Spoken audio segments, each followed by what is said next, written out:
En los albores de la fe cristiana, en el bullicioso corazón de Jerusalén, se levantó una figura luminosa, un joven cuyo nombre era Esteban.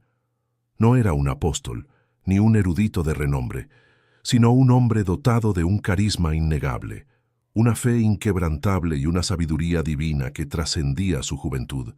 La Iglesia, aún en pañales, se enfrentaba a los desafíos de su rápido crecimiento y a la creciente hostilidad de las autoridades establecidas, una persecución latente que acechaba en cada esquina de la ciudad santa.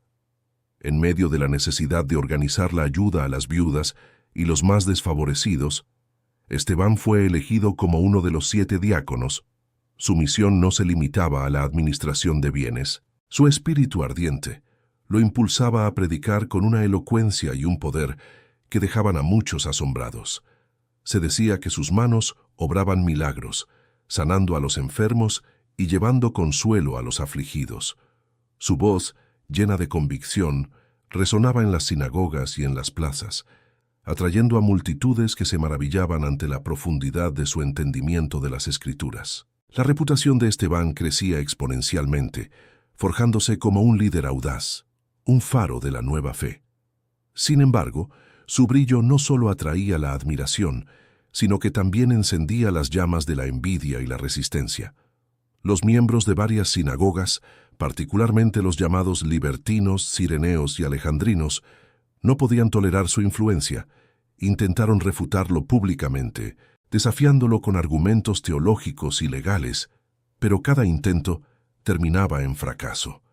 La sabiduría de Esteban, inspirada por el Espíritu Santo, era inexpugnable, y sus adversarios se retiraban humillados, con el resentimiento y la frustración carcomiéndoles el alma.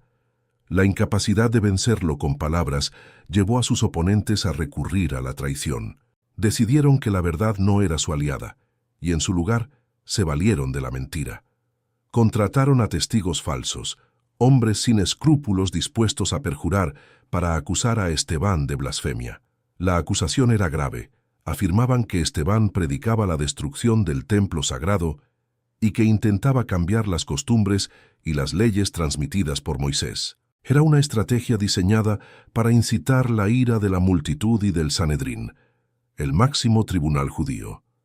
La trampa se cerró sobre Esteban. Fue arrestado y arrastrado sin contemplaciones ante el Sanedrín, un tribunal imponente donde se reunían los más influyentes líderes religiosos y ancianos de Jerusalén. El ambiente estaba cargado de hostilidad. Los ojos de sus acusadores lo taladraban con odio. Sin embargo, ante la mirada de todos, Esteban no mostró ni una pizca de miedo. Al contrario, su rostro resplandecía con una luz sobrenatural, como el de un ángel, un signo inconfundible de su inocencia y de su profunda conexión con lo divino. La tensión en la sala era palpable, casi asfixiante, mientras Esteban se preparaba para defenderse.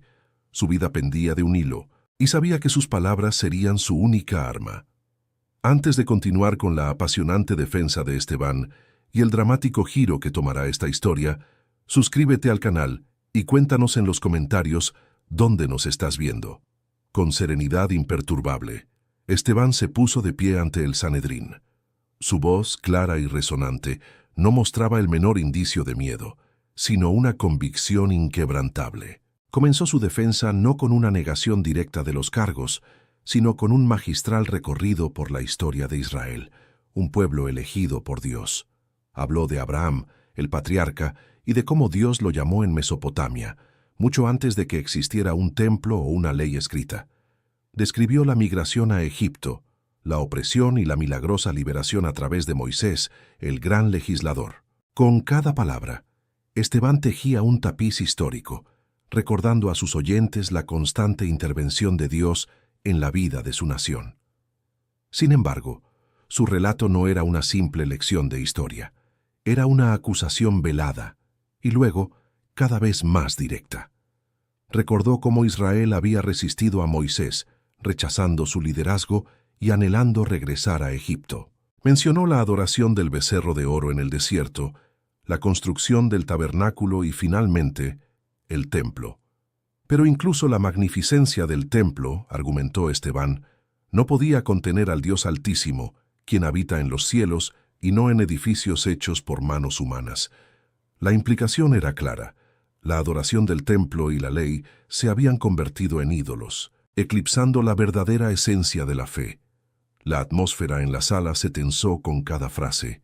Los rostros de los miembros del Sanedrín, inicialmente expectantes, se contraían con creciente ira. Esteban, sin inmutarse, elevó su voz, dirigiéndose a ellos con una franqueza devastadora. «Hombres de dura cerviz, incircuncisos de corazón y de oídos», exclamó, «vosotros resistís siempre al Espíritu Santo. Como vuestros padres, así también vosotros». La sala se quedó en un silencio sepulcral, roto solo por el chirriar de algunos dientes. ¿A cuál de los profetas no persiguieron vuestros padres? Y mataron a los que anunciaron de antemano la venida del justo, de quien vosotros ahora habéis sido entregadores y matadores. La acusación fue un golpe directo al corazón de su orgullo religioso. Habían traicionado y asesinado a Jesús, el Mesías prometido, el justo que los profetas habían anunciado. La verdad, pronunciada con tal autoridad y fervor, era demasiado dolorosa, demasiado humillante para ser aceptada. Los miembros del Sanedrín no podían contener su furia, sus rostros se enrojecieron, sus venas se hincharon y sus manos se apretaron en puños.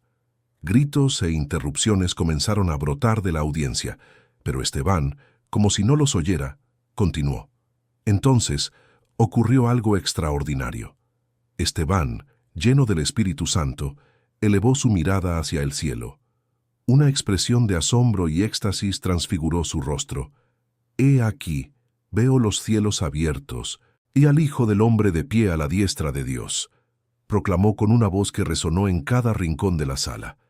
Esta visión, este testimonio de la divinidad de Jesús y su posición exaltada, fue la gota que derramó el vaso.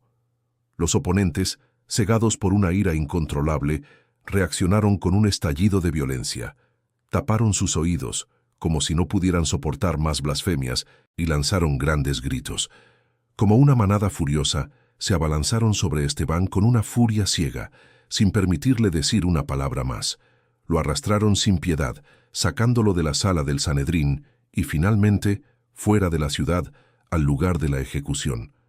Allí, bajo el sol implacable de Jerusalén, comenzó el brutal linchamiento. Las piedras, grandes y pequeñas, empezaron a volar, impactando el cuerpo de Esteban. Entre la multitud enardecida, un joven de Tarso observaba la escena. Su nombre era Saulo, y aunque no participaba directamente en el apedreamiento, era un observador clave, un guardián silencioso de las ropas de los que lanzaban las piedras. Su mirada, aunque aprobatoria de la justicia que creía se estaba impartiendo, no podía evitar registrar la serena dignidad del hombre que estaba siendo asesinado. La brutalidad del ataque aumentaba con cada piedra lanzada, y Esteban, herido y golpeado, invocaba a Jesús en sus últimos momentos. ¿Sería esta su redención o el triunfo de la venganza? La respuesta estaba a punto de manifestarse en un acto de fe inquebrantable que cambiaría el curso de la historia. Bajo la incesante lluvia de piedras, Esteban, con una asombrosa calma que desafiaba la barbarie circundante, elevó su voz una vez más en susurros de profunda devoción. Sus ojos, ya velados por el dolor físico, se fijaron en un punto más allá del cielo visible, en la gloria que solo él podía percibir. «Señor Jesús, recibe mi espíritu», imploró.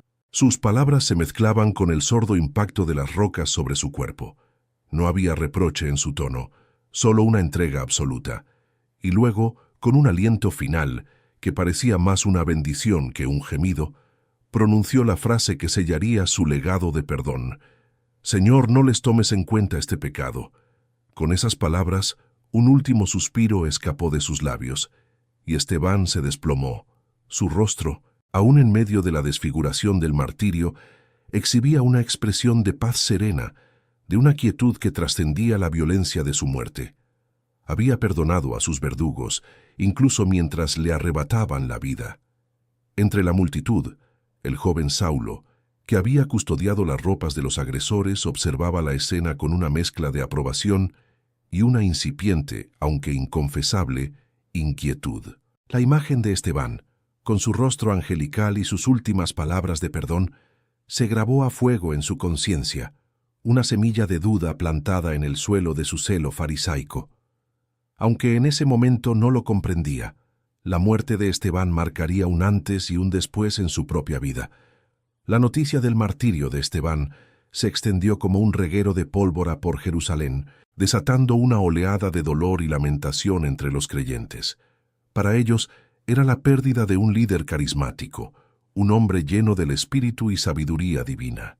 Sin embargo, para los adversarios de la fe, la muerte de Esteban fue la señal para intensificar la persecución. Una gran persecución estalló contra la iglesia en Jerusalén, forzando a muchos creyentes a huir de la ciudad. Lo que parecía un desastre, una dispersión forzada, se convirtió irónicamente en el catalizador para la expansión del Evangelio. Los creyentes, dispersos por las regiones de Judea y Samaria, llevaron consigo la palabra de Jesús a nuevas tierras y a nuevos pueblos, cumpliendo sin saberlo la gran comisión. Así, la muerte de Esteban, lejos de ser un final, se convirtió en una semilla fértil. Su ejemplo de fe inquebrantable, su valor para proclamar la verdad incluso ante la muerte, y su asombroso acto de perdón en sus últimos momentos, inspirarían a innumerables generaciones de mártires y creyentes. Su vida y su sacrificio demostraron que la fe genuina puede superar el miedo más profundo y la adversidad más brutal. Para Saulo, el recuerdo de Esteban y su perdón fue un impacto profundo. La imagen del mártir, sus ojos fijos en el cielo, su voz implorando perdón para sus asesinos, persistía en su mente, una disonancia perturbadora en su cruzada contra los seguidores de Jesús. Este evento, aunque trágico, se convirtió en un catalizador clave para su posterior conversión en Pablo, el apóstol de los gentiles. La sangre de Esteban, el primer mártir del cristianismo, no solo regó la semilla del Evangelio, sino que también preparó el terreno para la transformación del perseguidor en el más grande evangelista. La historia de Esteban concluye con una poderosa lección. Aunque su vida fue truncada por la violencia, su espíritu y su mensaje perduraron, trascendiendo la muerte misma. Su sacrificio no fue en vano. Provocó un despertar espiritual y una expansión sin precedentes de la fe cristiana. La historia de Esteban nos recuerda que la fe inquebrantable y el perdón, incluso en las circunstancias más extremas, pueden sembrar esperanza en medio de la adversidad, transformando el dolor en propósito y la tragedia en triunfo. Un eco eterno de que la luz siempre prevalece sobre la oscuridad.